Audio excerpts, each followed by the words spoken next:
इस वक्त की सबसे ब्रेकिंग न्यूज पटना हाईकोर्ट से आ रही है। दरअसल आपको बताते चले कि जातीय जनगणना पर पटना हाईकोर्ट ने रोक लगा दी है और सरकार को करारा झटका लगा है। नमस्कार, मैं प्रिंस कुमार सिंह और आप देख रहे हैं पॉजिटिव मीडिया। दरअसल इस वक्त की सबसे बड़ी खबर पटना हाईकोर्ट से आ रही है। आपको बताते चले कि कल ही इसकी सुनवाई पूरी हुई थी और इस पर आज अंतरिम फैसला आना था, जो कि अब आ गया है। और पटना हाईकोर्ट ने अगले आदेश तक जातीय जनगणना पर रोक लगा दी है। और सिर्फ जातीय जनगणना पर ही रोक नहीं लगाई गई है, बल्कि अभी तक जो जातीय जनगणना हुई है उसकी रिपोर्ट सार्वजनिक करने पर भी रोक लगा दी है। और यह नीतीश कुमार और तेजस्वी सरकार की बहुत बड़ी हार बताई जा रही है। आपको बताते चले कि जातीय जनगणना को लेकर एक याचिका डाली गई थी। टोटल इस मामले में 6 याचिका डाली गई थी, लेकिन आपको बताते चले कि इस याचिका पर सुनवाई करते हुए हाई कोर्ट ने अब आगे जाति जनगणना पर रोक लगा दी है। और इस मामले की अगली सुनवाई जो है वो 3 जुलाई को होने वाली है। लेकिन उससे पहले आपको बताते चले कि उससे पहले हाई कोर्ट ने अब जातीय जनगणना पर सिर्फ रोक ही नहीं लगाई, बल्कि अब जाति जनगणना जो शुरू हुई थी जनवरी 2023 से, अब इसकी रिपोर्ट जो थी वो रिपोर्ट भी सार्वजनिक करने पर रोक लगा दी है। वहीं आपको बताते चले कि जैसा समाचार आ रहा है उसके अनुसार चीफ जस्टिस के विनोद चंद्रन और जस्टिस मधुरेश प्रसाद की बेंच ने यह फैसला सुनाया है। बेंच 3 याचिकाओं पर सुनवाई कर रही थी। इसमें एक याचिका यूथ फॉर इक्वलिटी नाम के संगठन की तरफ से दायर की गई थी। मामले में अगली सुनवाई 3 जुलाई को होगी। हम आपको बताते चले कि पिछली रिपोर्ट में ही हमने ये दावा किया था कि पटना हाई कोर्ट आगे चल के जातीय जनगणना पर रोक लगाने जा रही है। और ये दावा हमने इसलिए किया था क्योंकि याचिकाकर्ता ने जो तर्क दिया था उस तर्क के अनुसार इस जातीय जनगणना पर रोक लगनी तय थी। जैसा कि याचिकाकर्ता ने दावा किया था कि केंद्र सरकार ही सिर्फ जातीय जनगणना करवा सकती है, राज्य सरकार को इसका अधिकार नहीं है। दूसरी तर्क जो दी गई थी कि किन्नर, जो कि कोई जाति नहीं है, किन्नर को भी जाति बना दिया गया था। तीसरा चीज आपको बताते चले कि भूमिहार समाज को 4 भागों में बांट दिया गया था, वहीं लाला समाज को 2 भागों में बांट दिया गया था। और नए नए जातियों का मतलब ऐसा जातियों का कोड जारी किया गया था जिस जाति का नाम भी आपने नहीं सुना होगा। मतलब हिंदुओं को जातियों में बांटने की जो साजिश राज्य सरकार कर रही थी, राज्य सरकार को करारा झटका लगा है। आपको बताते चले कि जहां आरजेडी अभी सत्ताधारी पार्टी बागेश्वर धाम बाबा के आने को लेकर कोहराम मचाए हुए है, क्योंकि इससे उसको लगता है कि हिंदू अगर संगठित हो गए तो वह अगले चुनाव में उसको जो है जमानत जब्त हो सकती है। अब इसी को लेकर आपको बताते चले कि जातीय जनगणना भी एक चाल थी, जो कि जातीय जनगणना अब चाल पिट चुकी है सरकार की। और चाल ये पिट चुकी है जिसके कारण नीतीश कुमार और तेजस्वी सरकार के चेहरे पर हवाइयां उड़ती साफ साफ देखी जा सकती है। आगे हम आपको बताते चले कि दरअसल इस बेंच ने सुनवाई करते हुए क्या क्या कहा है वो हम आपको बताने जा रहे हैं। बेंच ने कहा है कि जाति आधारित सर्वे जनगणना के समान है, जिसे कराने का राज्य सरकार के पास कोई अधिकार नहीं है। यह हाई कोर्ट ने टिप्पणी की है।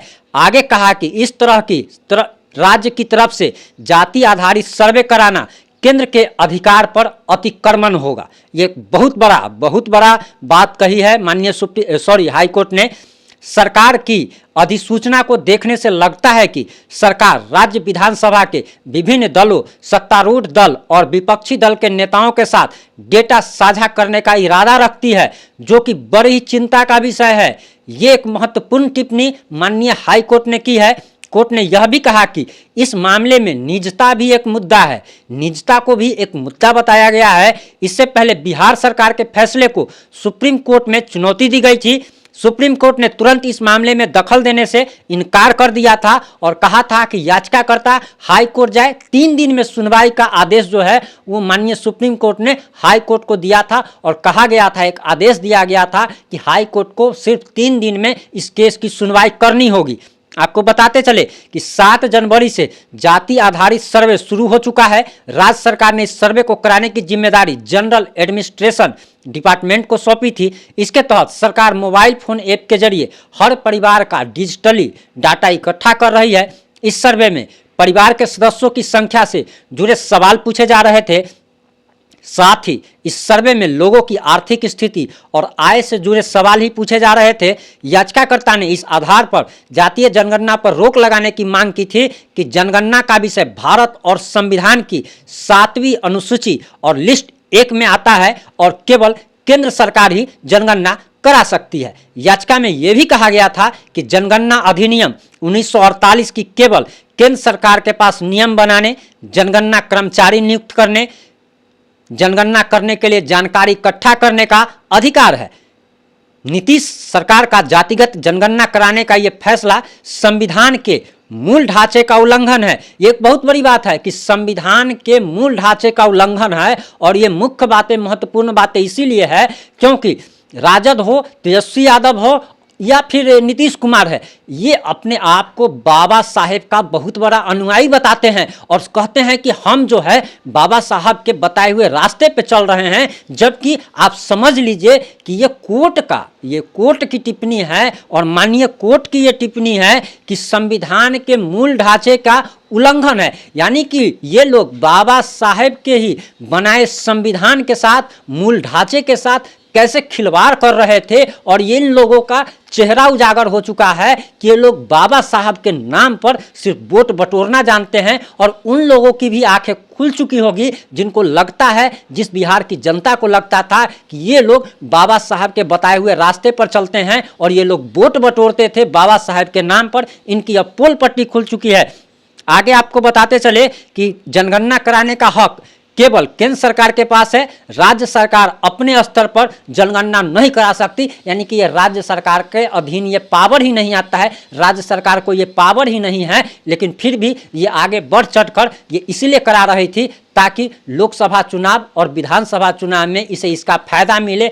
ये हिंदुओं को जातियों में बांटकर वोट बटोर सके। अंग्रेजों की तरह फूट डालो, राज करो की नीति पर बिहार सरकार अभी काम कर रही थी, जिसे करारा झटका लगा है और माननीय हाईकोर्ट ने करारा झटका दिया है। आगे आपको बताते चले कि एक दूसरी याचिका में यह भी कहा गया था कि राज्य सरकार की अधिसूचना असंवैधानिक है, वोट बैंक की राजनीति को बढ़ावा देगा, ये देश की एकता और अखंडता को भी प्रभावित करेगा।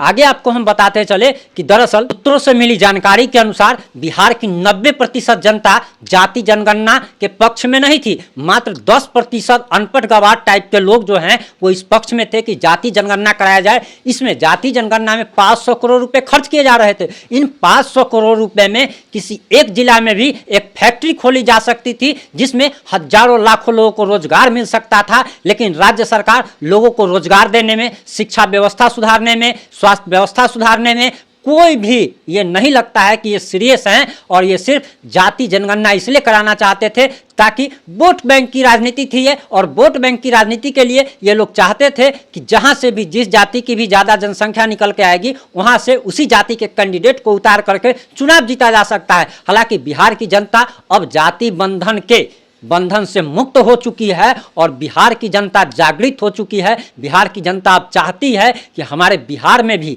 फैक्ट्रियां लगे, रोजगार हो, कहीं पे उनको दूसरे राज्यों में ना जाना पड़े। इस पर अब बहुत लोगों को बरनौल की भी जरूरत पड़ेगी। हालांकि सूत्रों से मिली जानकारी के अनुसार मार्केट में बरनौल की डिमांड काफ़ी बढ़ गई है और ब्लैक में बेचे जा रहे हैं, क्योंकि जाति जनगणना पर रोक लगने के बाद बहुत लोगों को बरनौल की जरूरत पड़ने वाली है। इस पर आपकी क्या राय है? आप अपनी राय कमेंट बॉक्स में जरूर दें। जुड़े रहें हमारे साथ। अगर यूट्यूब पर इस वीडियो को देख रहे हैं तो चैनल को सब्सक्राइब करें। अगर फेसबुक पेज पर देख रहे हैं तो पेज को फॉलो जरूर करें। जय हिंद, जय भारत, जय जय बिहार।